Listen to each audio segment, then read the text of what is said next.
Hello everyone, welcome to your June Part 1 video scope. I'm Jean. I'm an intuitive, a medium, and a teacher.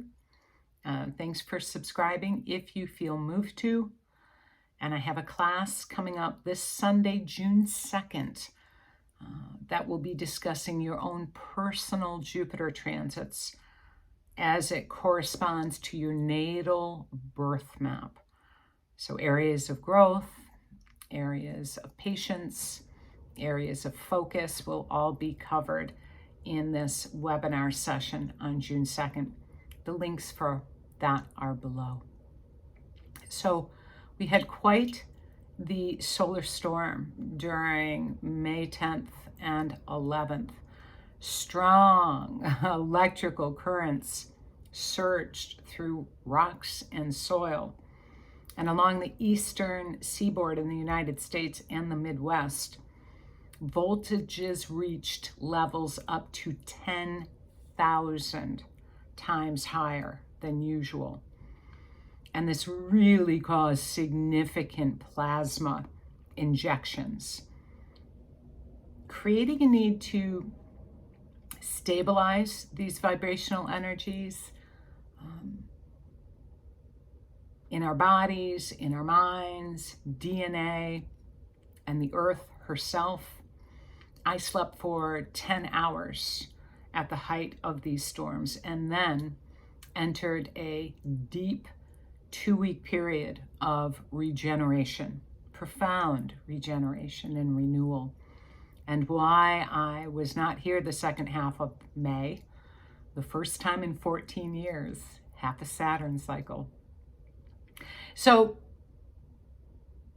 June is the first month that we're going to experience Jupiter transiting Gemini. We're getting used to this new car that we're driving, bringing an increasingly communicative, friendly, and social energy.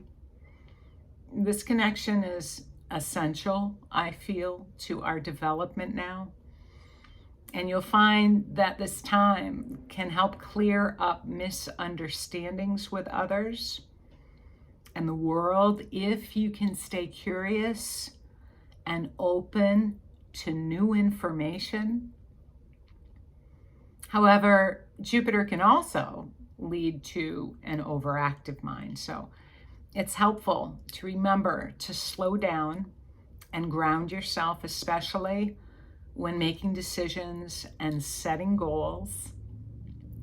Jupiter is trining Pluto now, and this has been active all last May, the last week, and through the 12th of June. And this is from 2 degrees of Gemini to Aquarius. And that is activating that 3rd house in the natural zodiac wheel of Gemini and that 11th house of Aquarius. So it's a great time to try new things and with different people and groups. And it's perfect for branching out of your usual routines. It can be an extremely empowering time. Gemini rules your local environment, neighborhood, and community, while Jupiter seeks knowledge, growth, and insight.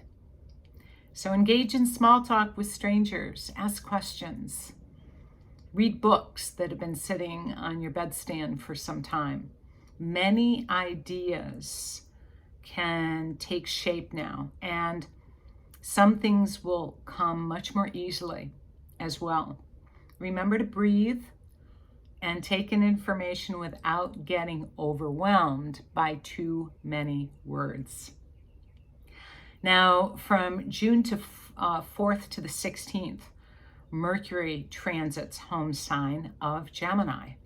And just before he transits into Gemini in the 4th, he's making a beautiful sextile to Neptune, heightening the compassion, creative energy. And then on the 4th, he is conjunct Jupiter and trining Pluto. So he's activating your own mind in a very personal way, the meaning of this flowing spiritual triangle energy.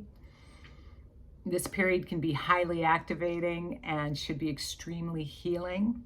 both socially and psychologically. And on the same day, the Sun and Venus conjunct, highlighting a new one-year theme of consciousness and relating and interpersonal value for the next year ahead.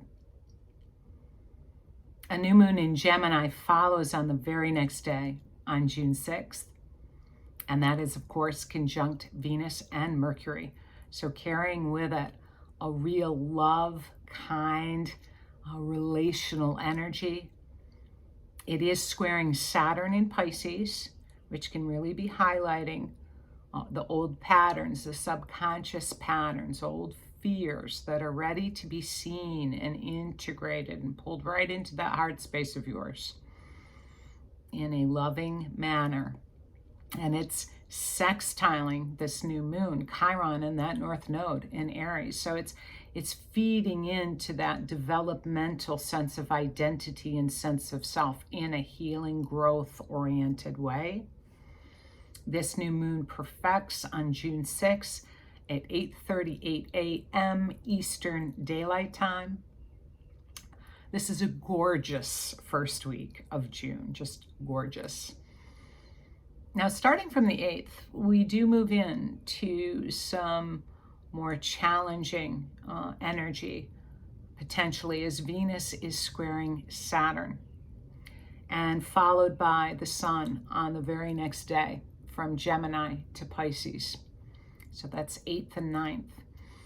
And so this is bringing, again, quite a focus and awareness around those Piscean themes with Saturn there, limiting patterns. Pisces is how we may self-sacrifice, how we may surrender ourselves to what is familiar rather than what is actually perhaps true or the norm.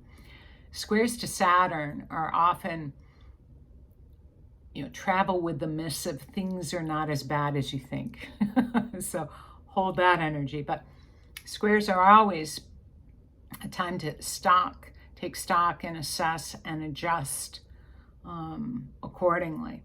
There may be an adjustment here, commitments here. There may be some deep focus, hard work here.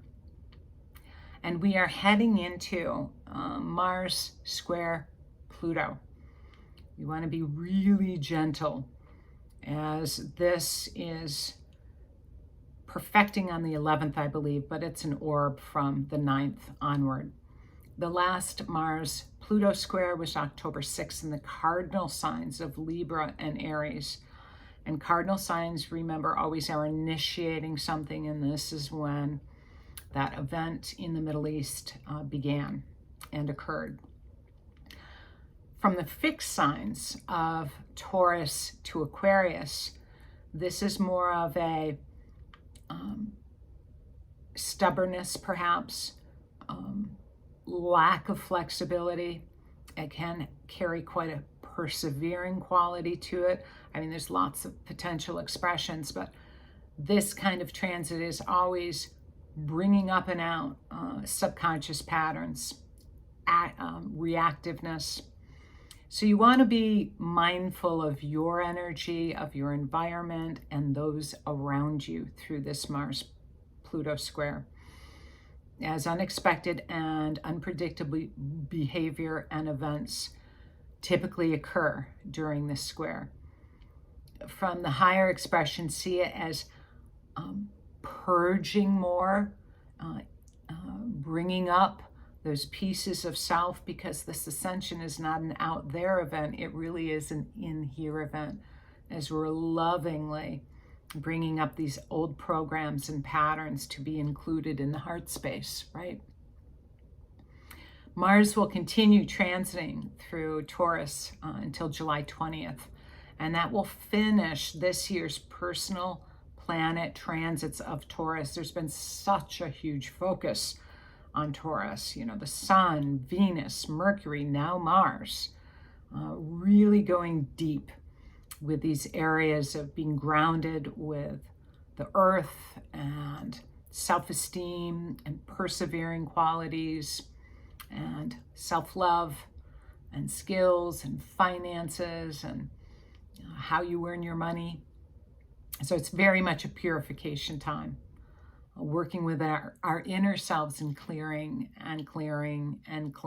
the old limitations and the old doubts.